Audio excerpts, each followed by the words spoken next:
And I think that's one thing about social media that's really interesting is now that it touches everyone, the government or certain people are like in charge of policing it. I mean, I feel like no one's in charge of, I mean, they're trying to get people to police That's exactly, it now. but they're trying to put that charge on something.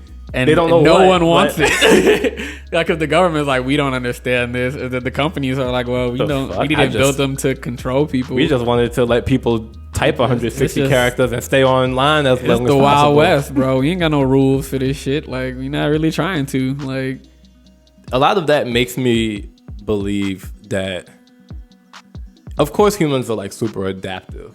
And so I don't think that we'll ever get to a point where social media is contained or people put kind of like some marker or limit, certain types of limits on social media properly, because there's always going to be a way around it. I just hope that people find a way to kind of like separate what is social media from what is kind of the actual occurrences in their day to day.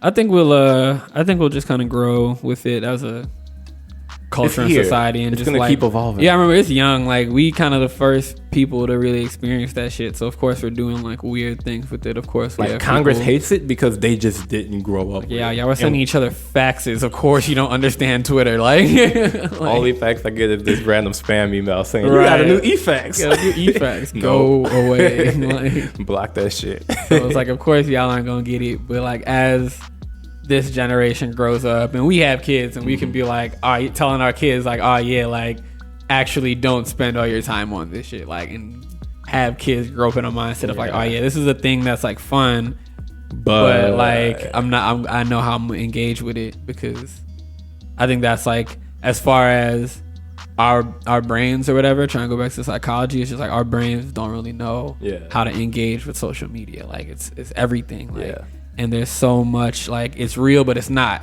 You know what I mean? It's like, this shit is just like money, pictures, and it's like the world. It's like money and facts. And I feel like there are benefits to it, because I think our generation is likely going to be tasked with balancing, like you said, what's online on the social media. Because, for example, like the difference between getting a brick and mortar store or getting an online store. There are pros and cons. Like, you can't do, if you're trying to run any type of business, you can't really run it all through social media. You got to get out and actually meet people. Be some real world thing. So I hope, like, people are getting good at it. Like, I think we're trying our best to like figure out those keys and stuff, but like using social media to get people to interact in some real sense.